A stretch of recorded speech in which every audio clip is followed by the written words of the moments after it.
pledge allegiance to the flag of the United States of America and to the republic for which it stands, one nation, under God, indivisible, with liberty and justice for all. March 17th, St. Patrick's Day.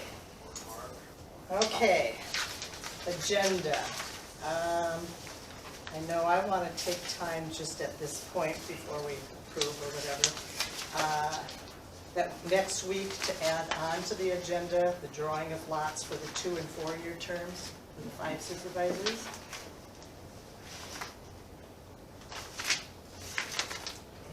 I have that down already. Thank you. And then we'll have a meeting later this morning with the public health and department heads to discuss plans for the coronavirus. But for now, I would encourage people to watch our meetings online instead and to try, if at all possible, to pay for your taxes and that kind of thing online also. And I myself have no agenda changes. Okay, I move to approve the agenda. Second? With no further discussion, all in favor? Aye. Opposed? And aye for myself. Agenda approved. And the minutes, I just have one little tiny addition, just that to add that I had 2 meetings stemming from substance abuse. When did you have that? It was 2 different days. Because on the 3rd, I have you reported on it. Right, this was, had to do with going to, I think I told you, for tips training and discussing it with businesses that were expired to see about getting them with their Okay, tips. so that was something you reported on last week? Yes. Okay. So substance abuse? Yeah. Okay, I'll add that. Yeah. And if you want, I can try to figure it out. It was 2 different days. Okay, because I thought if you met after the meeting last Tuesday, you would be Oh. reporting on it today. Okay. No. Okay. How about you guys? Any changes in the minutes I have none. other than my little one? Move to approve both. I would second that. Okay. And any further discussion? Without, all in favor, aye? Aye. Opposed? Nay.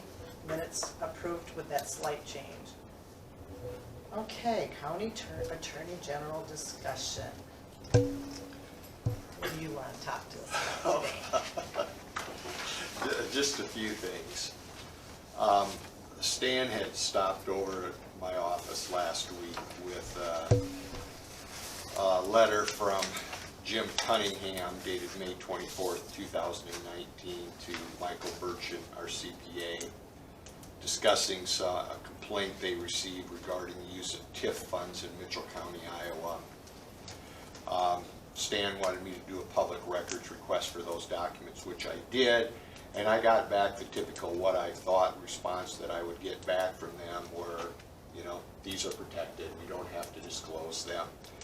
But the guy said to call me back and visit about it because I think that there's a real possibility since once they disclose these to the auditing firm, they've waived that confidentiality requirement. If they want to keep them confidential, if they want to do the investigation, that's fine. But once they send those to an outside, non-public agency, they've waived that confidential requirement as far as I'm concerned. So I'm going to call him back. It just becomes a question of how much you guys want to push this. This would be one of those odd situations where if you really wanted to push it, it would be, you know, Mitchell County suing the auditor of the state of Iowa saying, you've got to disclose these records to us. And I think we should. You know, and I'm just telling you ahead of time, I'm assuming he might say, okay, I agree with you. Once we voluntarily disclose those to a third party, that confidentiality requirement, and to me the law is clear on that. If they would have kept this within the office of the auditor, given it to one of their investigators, that's one thing. But once they disclose it to a third party, your CPA firm, in my opinion, they've waived the confidentiality requirement. They've got to disclose. I don't want to go as far as suing the state auditor. I'm just giving you your options. Yeah, I don't really care who wrote it. I'm more concerned with, well, actually, I'm not concerned because I'm not aware of anything being done wrong with TIF, but I would rather wait and see what the state auditor has to say after checking us out. Well, it's not the state auditor, really. It's your local auditor that does the audit. Okay, oh, yeah, the Bertram. one that we met, Bertram okay. does the audit. Yes, okay. I'm just advising you, and this is just me as the county attorney, I'm not saying you should or you shouldn't, I'm just saying Sure. these are your options. But one thing that certainly concerns me as the county attorney, if someone is voicing complaints about how Mitchell County is using TIF funds, I'd sure like to see that complaint. Well, I would be fine with seeing it, but I don't Well, know they if I won't- want to go as far No, as but they won't, suing. but they won't give it to us. It's right now they're saying, we're not gonna give it to you. Okay? Which I don't think is, I just don't, I can see their point. First off, I can't see their point. If somebody's filing a complaint against Mitchell County, we should be able to defend ourselves. I would think that you should be able to. And how can I you defend agree. yourself unless you know what they're complaining about? Yeah. You know? The second thing is, And so we don't actually have details of. no, we don't know what the complaint is. And this was done almost a year ago. I mean, I myself, as we sit here right now, don't have any concerns about what was done. But I'd at least like to see the complaint so we could say, okay, maybe we can improve this, maybe we can improve this, Right. maybe we can improve this. Exactly. You know, so we should at least be able to see it. So I'm gonna call him back and say, hey, listen, once you gave that to Bertram, you waived the confidentiality requirement.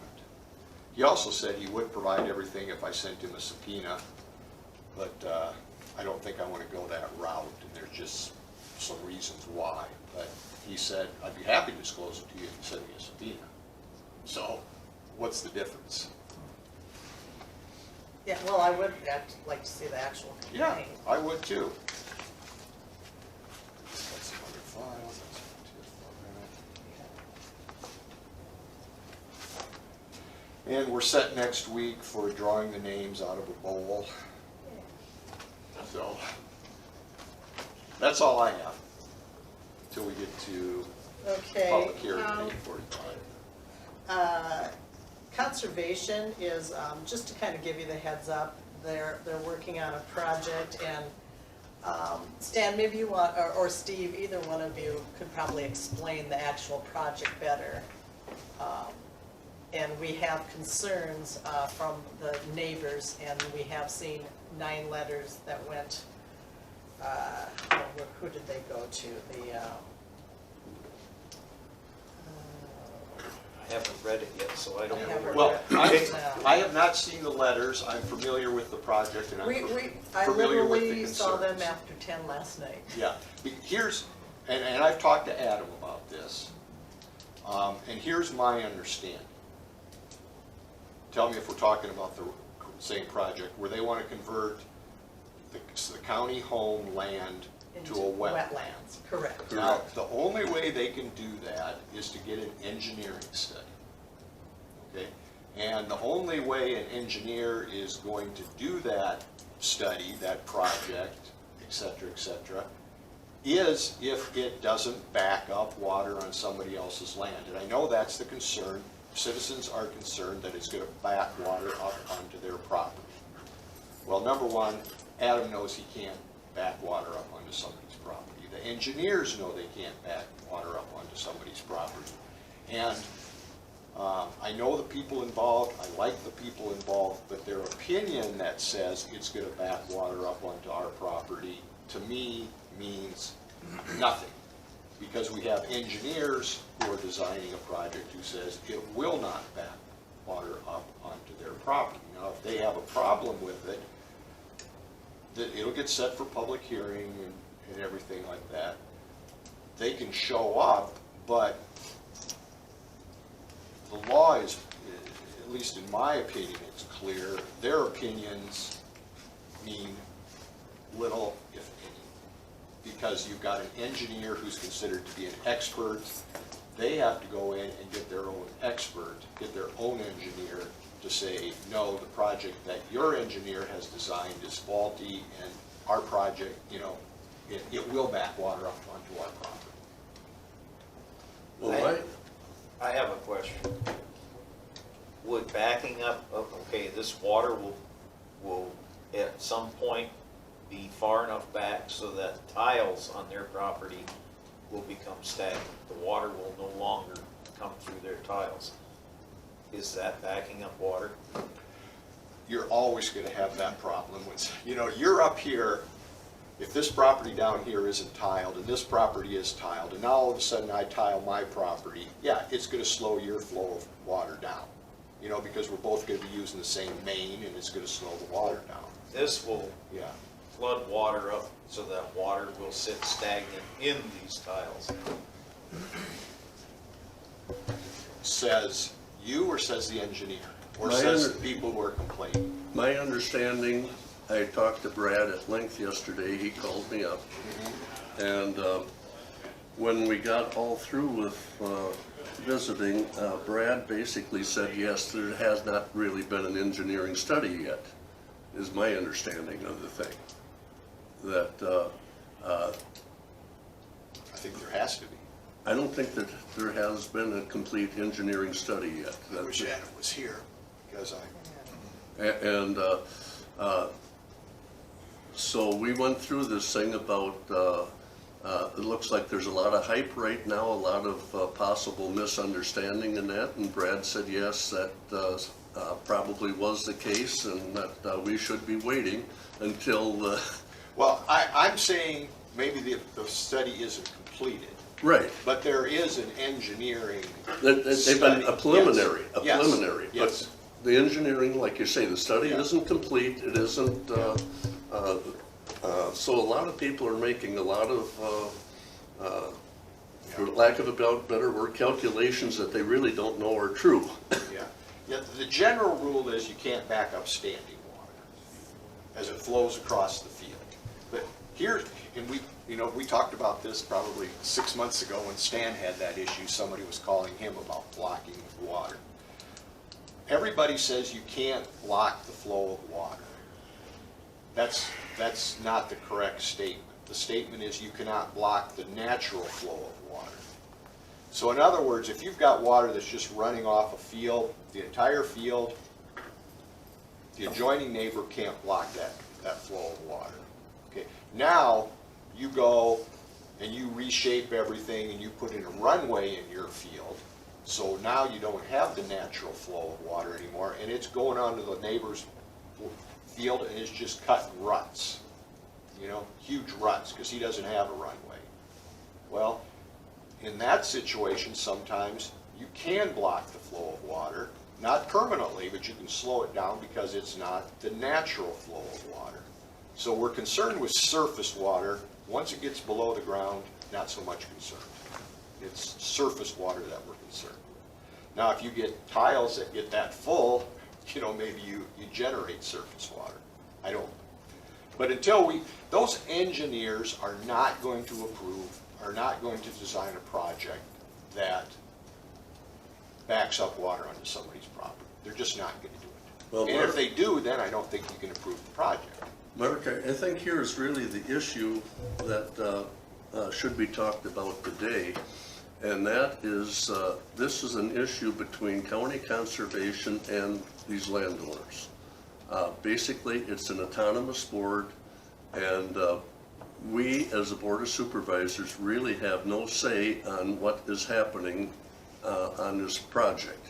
I mean, this is, again, Mitchell County Conservation Board versus,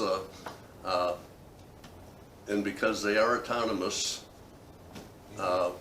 there's nothing that we can do to tell the board you can and can't.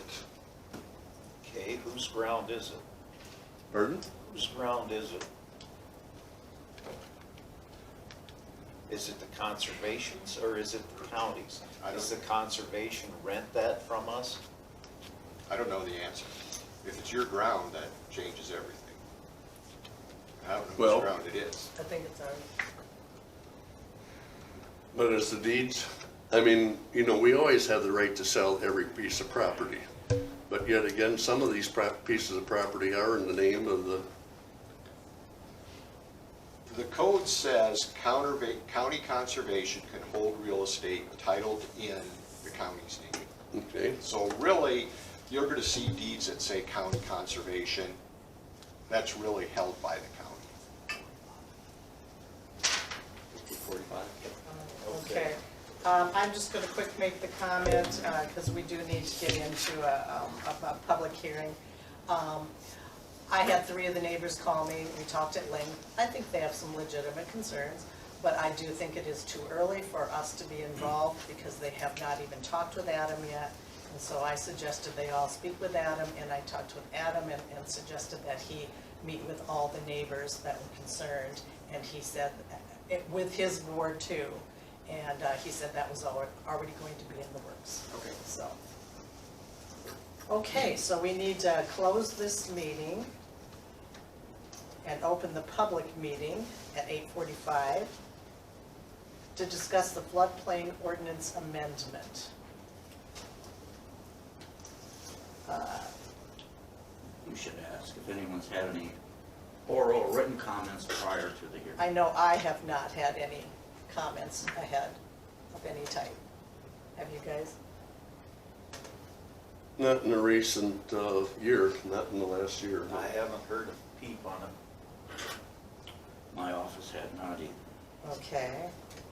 So okay, can you read to us, or should we be reading the waiving of the first and second readings of the floodplain? No, Oh, I you- see, you're this in is the a public case of hearing. we're just You need to waiving. have discussion.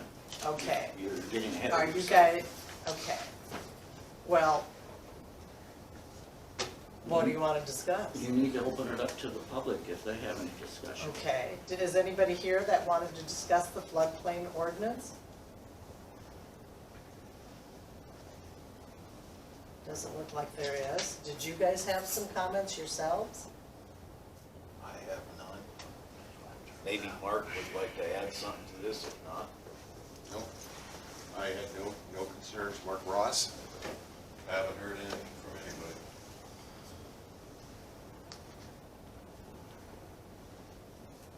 Okay, so we were hoping, with no comments, we were hoping to waive that first and second readings of it. You need to close the public hearing, please. And so I need to close it before we do that?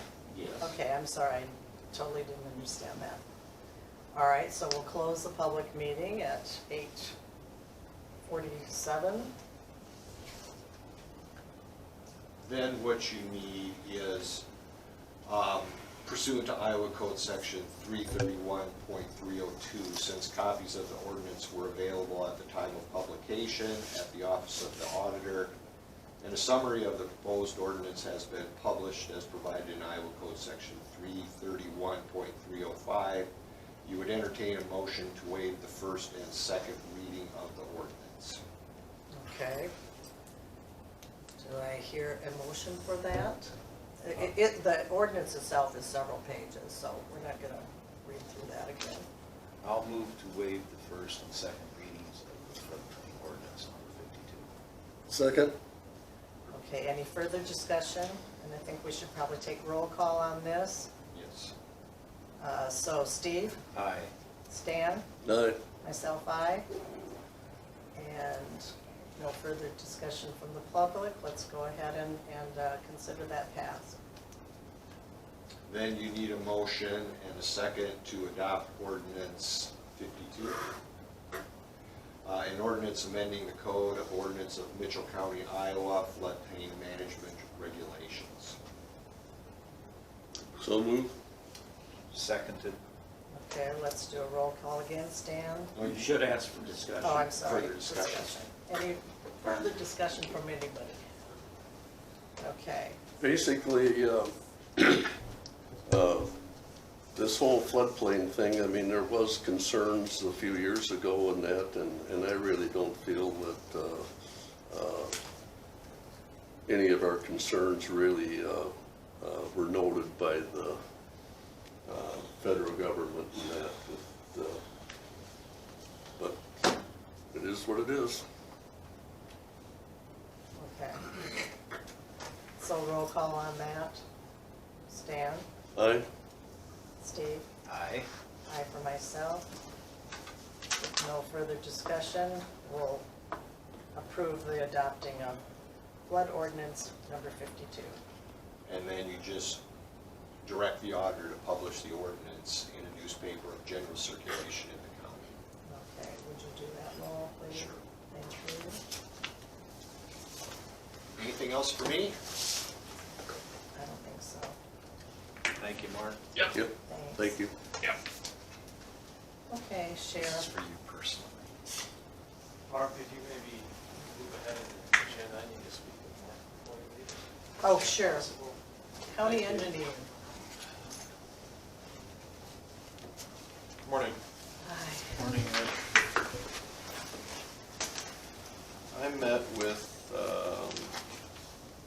WHKS last week on our paving project set to be let in December.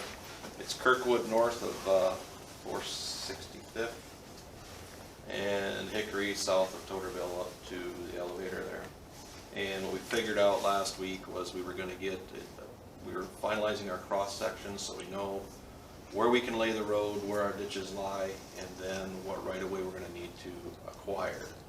So at the end of that meeting, we've got a 24-foot concrete roadway with 3-foot granular shoulders, 3-to-1 side slopes. We're probably gonna need to acquire about 7 feet of additional right of way on each side in order to make the roadway fit inside a corridor that's required. So at the conclusion of that meeting, they're gonna contact, I think it's called JGR Services. They're ones that get involved in acquiring right of way for the counties and things like that. So what we'll have next to get these projects moving is we'll have a contract coming from WHKS for final design, and then we'll also have some contracts with JGR, JGL, I can't remember what the company is now, for services to work with landowners to get right of way acquired through there. We will be having later on, as the project proceeds further, we're going to have a public meeting kind of in the evening so the locals can understand what's happening. And a lot of times that's when the people that acquire the right of way or help us acquire right of way are present. So question and answers can be taken at that meeting. We don't have a date set for that yet. So that's the update on that corridor, those 2 corridors there. We're getting that moving through for next year. Right now, our paving project for going from Grafton, that mile is set for, I think, next month's letting, so we won't know anything on that yet. Right now, the guys are trying to blade roads, right, with the weather the way it is. We didn't want to open up any surfaces with rain and snow coming, so they're not really doing much. They're maintaining equipment, and yesterday I contacted the quarry to see if they were open to, Stan, you sent an email about starting the rock run early. So I had talked to Lindsay and they're okay with us starting the rock run early and holding payments till July 1. So the guys are going to be getting out this week and probably take next couple of weeks trying to get maps put together for where we're gonna run the rock run. It's a little questionable right now when the frost hasn't been out yet. We don't know where some bad spots may be that are gonna need more rock, but for now, each district's gonna look at about a 30-mile, each district will look at 30 miles worth of rock. I still have to finalize a budget to make sure we can meet those requirements, but at least we'll have an idea of what we can spend by then, so. That's where we're at right now. I don't know what this next snow event's gonna do to us, but How much are they talking? Not it much. depends on which model you're looking at, half an inch to 1.5 inches, I don't know, and it's gonna be warm enough that, I know we've been taking wings off motor graders. I don't think we'll have a problem with having to use our wings to get snow in the ditch, but we'll see what happens. Maybe it amounts to nothing, we just don't know, so. Any other questions or concerns?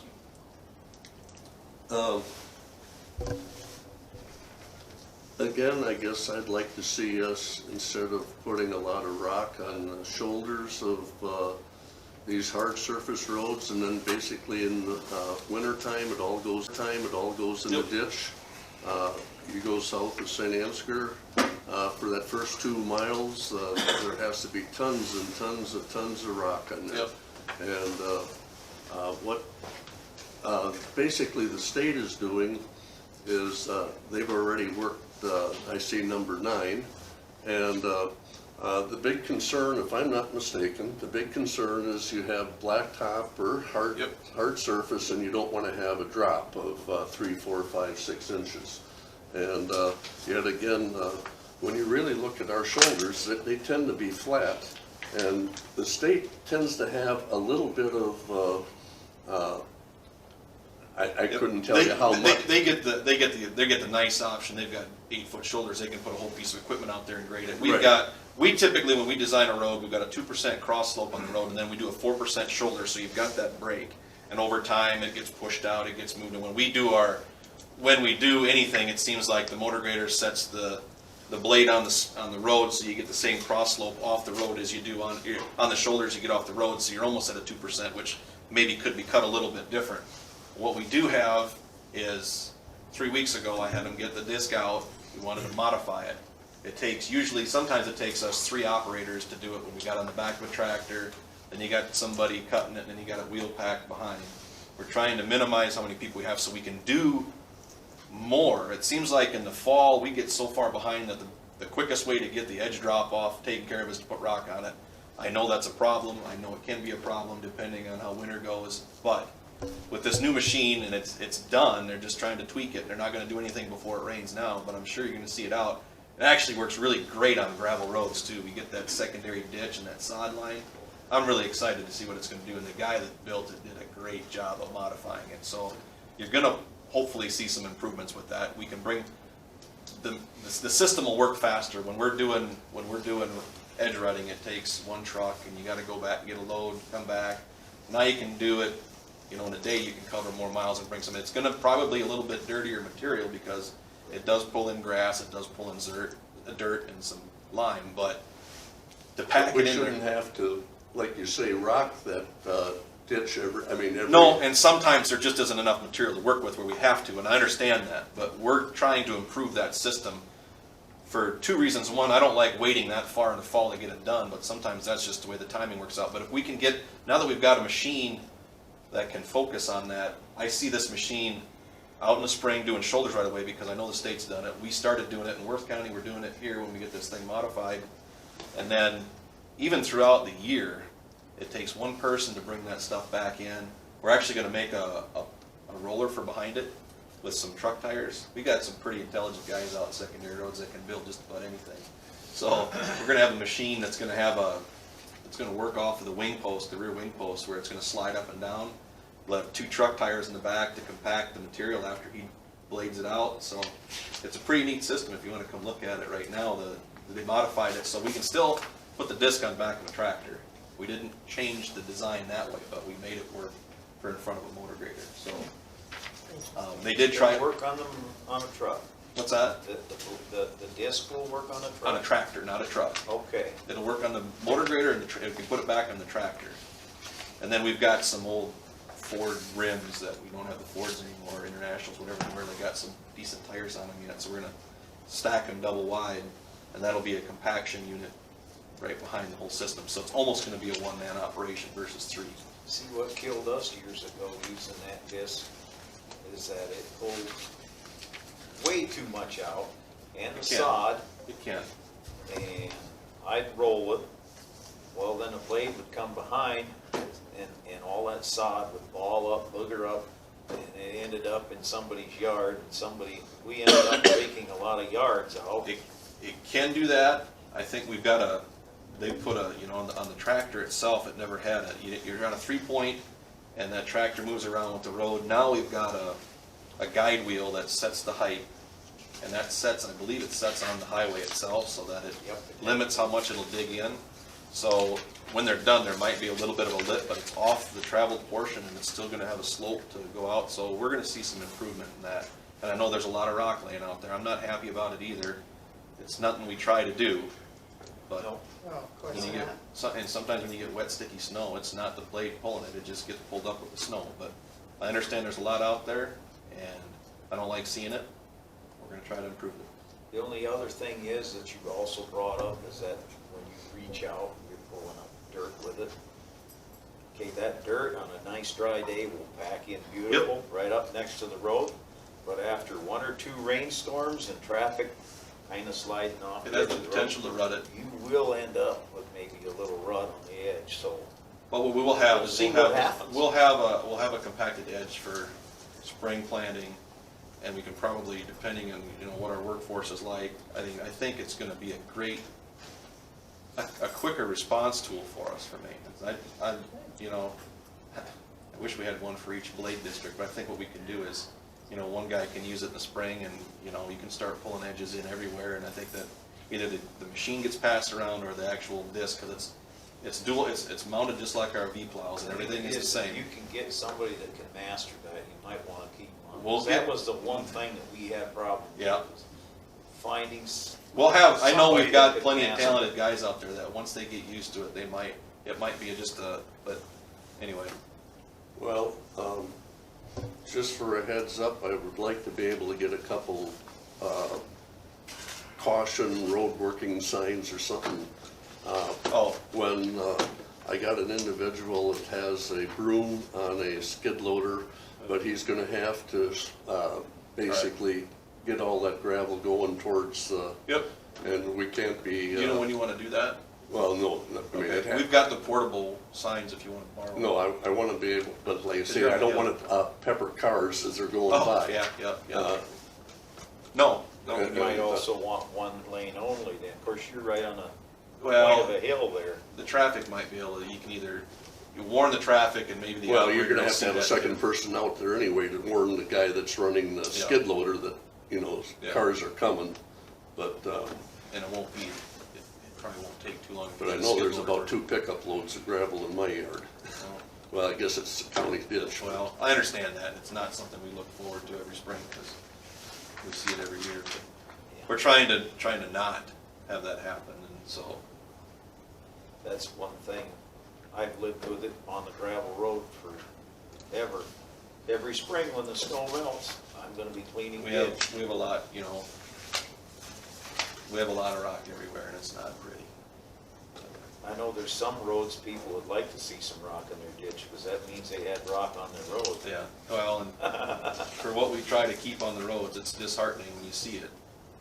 Be nice if They we- haven't thrown that much though. Like Charlie, you always said it too. It looks like a lot, but in reality, it isn't that much.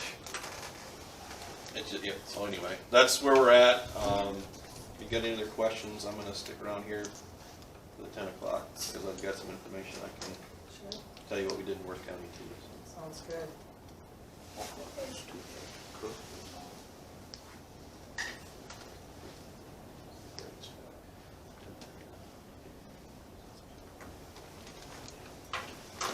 Thank you, Rich. Thank you. We'll go ahead and do the sheriff's report then now.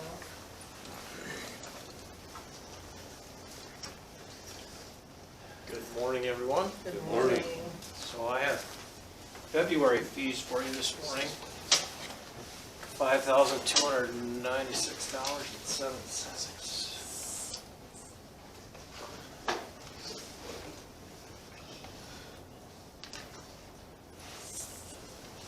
How many this morning? We are empty, thank goodness. That's the way I unusual. want it for a while. What happened last night at the S-curve by East of Mitchell? Vehicle went in the ditch.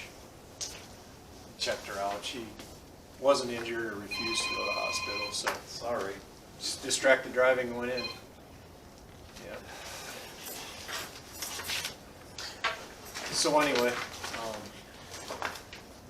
we don't have any in jail, and I've made some changes so that maybe we can keep some folks that otherwise would be going to jail out until this virus runs its course. So we're going to be able to cite and release some folks that otherwise would probably spend the night, and that is to protect the jail staff and everybody that works there. In some cases, we won't be able to do that, so if we have felony level crimes, obviously we can't. Any crimes against children, any warrants, those types of things, domestic abuses, which the code indicates and dictates to us that somebody has to get arrested in some instances. So it's not gonna be that nobody will come into the facility, but we're gonna really limit maybe who has to come in. And so, that's gonna help for a while, at least for 30 days. We'll see how it plays out after that.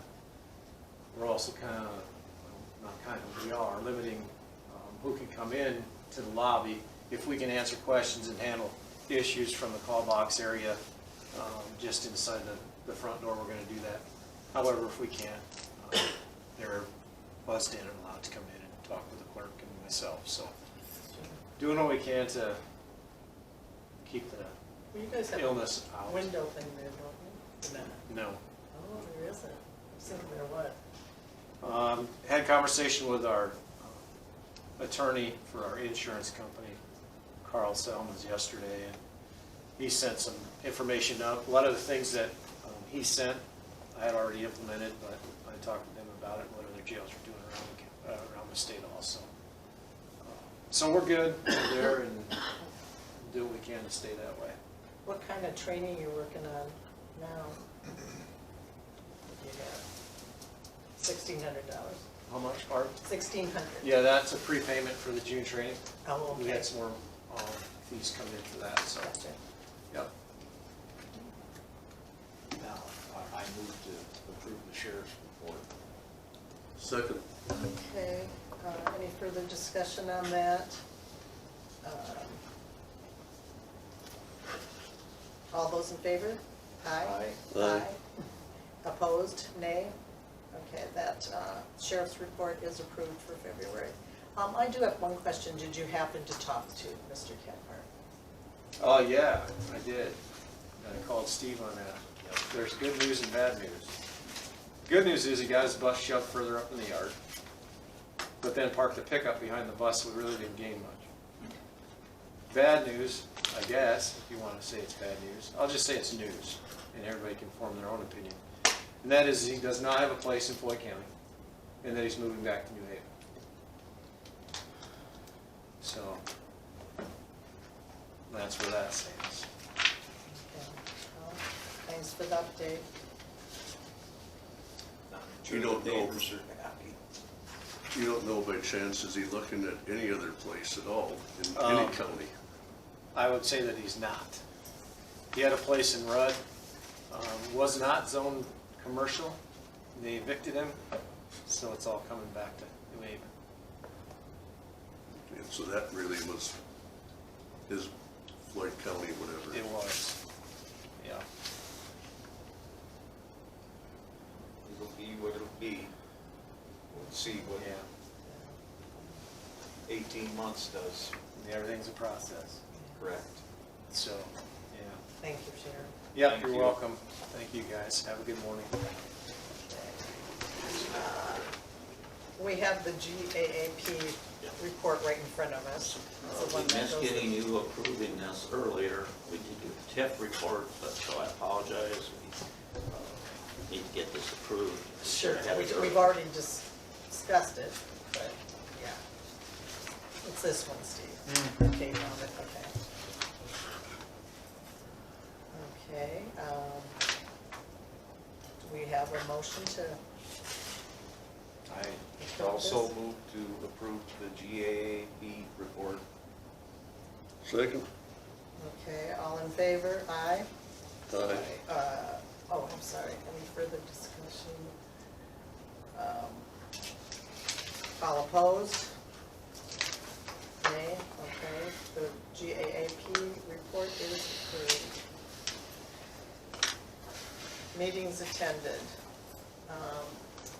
Before I start mine, I did email back and forth with Justin of the North Iowa Regional Housing Authority, in which the person that we had designated has not been attending the meeting, so by law and by their bylaws, they have to have us find someone that, and an alternate that would attend.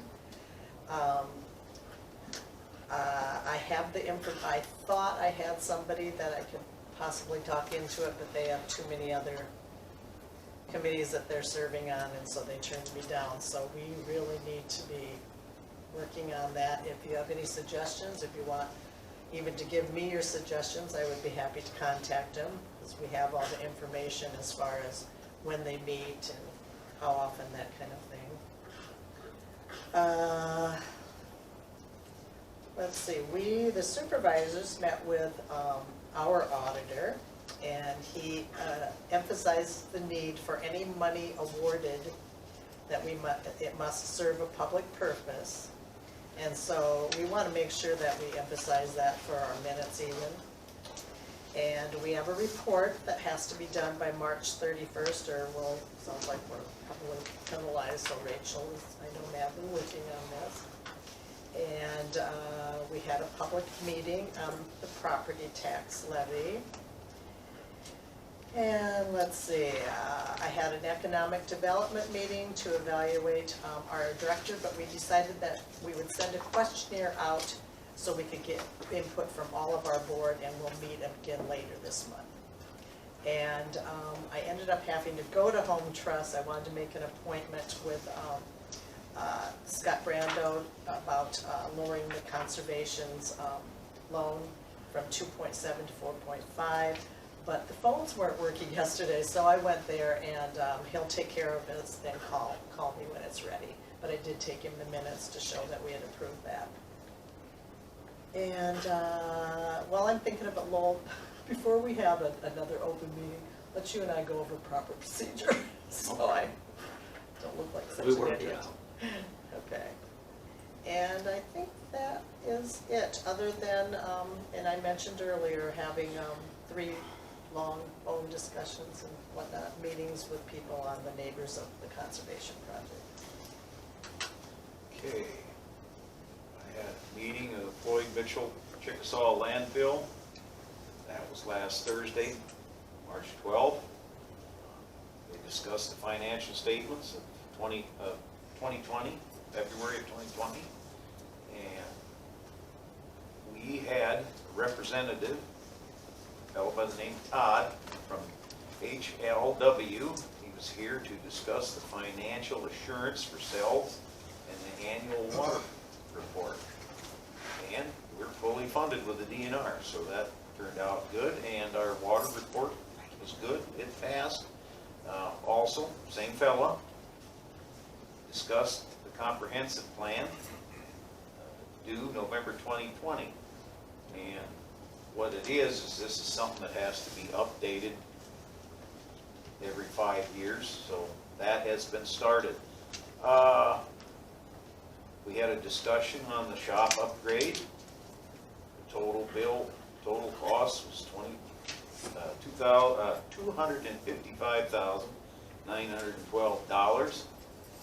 So we added a few little extras in that, so we voted, and it was approved that we would go up to $270,000 on the shop. There's little added incentives in there for the employees, tools, and equipment.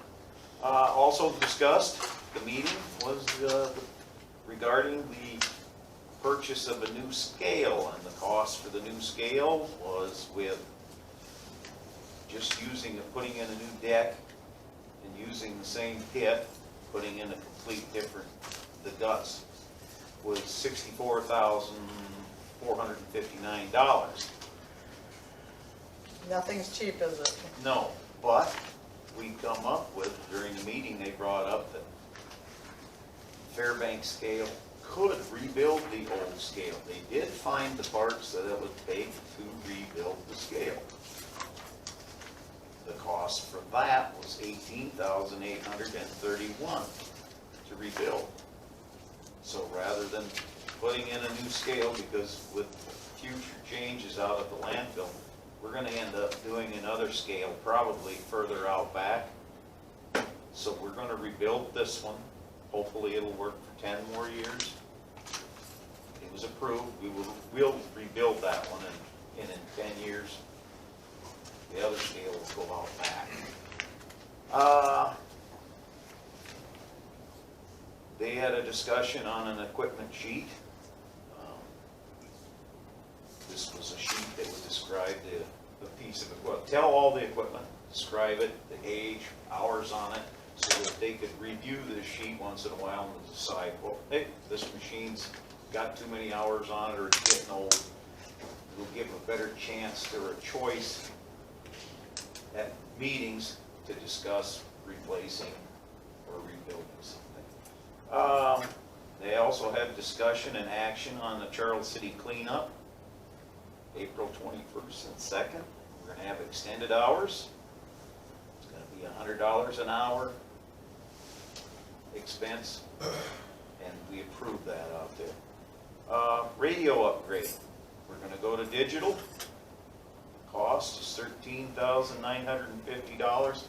That will give it better for the employees out back, out in the landfill working, to be in touch with the person in the office, and she can, or he in the office can alert someone out back before it gets there what's coming. So, moving on, they discussed discussion and action on pop excavating for a haul road. Cost was $44,399. It was approved, but we're going to need a little more information on it. So, another thing was, this is old business. We had a John Deere 750K dozer. It's been a headache, kind of a lemon. It's going to Ritchie Brothers auction. And on March 24th, the headache will be gone. I also discussed a POWT agreement. This is a water treatment agreement with Elma, the city of Elma. And we have an agreement with them for 8,000 gallons a day. It's DNR approved. And then we had a director's monthly report given by Joe Volklander. Moving on. I had a meeting with Ballot. They're jetting the pipeline in and out from the plant to the city sewer. It now has greater flow coming out, and hopefully this is going to be the last time.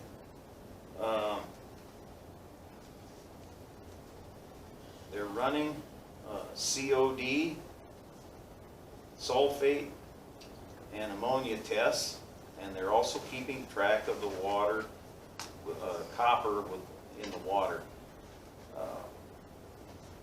Now, the DNR denied the city of Osage treatment plan on our meeting here a week ago because of ammonia, not because the plant is not big enough, which I stated last meeting. And I'd never heard that anyways. Well, it was for the ammonia and not because the plant wasn't big enough. And also decided that the city may be expanding their sewer plant for nothing, because if the ammonia is the problem, not the need for the plant to expand. So that's changing some things out at the city treatment plant. And we must figure out a way to resolve the ammonia problem, and that's going to try and resolve that in-house at Ballot. And then Friday at 2:30 in the afternoon, Stanley was there also. We had a meeting at the Osage Fire Department. It was on the coronavirus. So far, as of Friday, there was only 3 counties with the virus. Mayor Horgan asked what to do if one has been exposed. It was brought up to get in touch with the Mitchell County Home Health and the Public Health. Also discussed the hospital has online information. And for general information on the disease, the public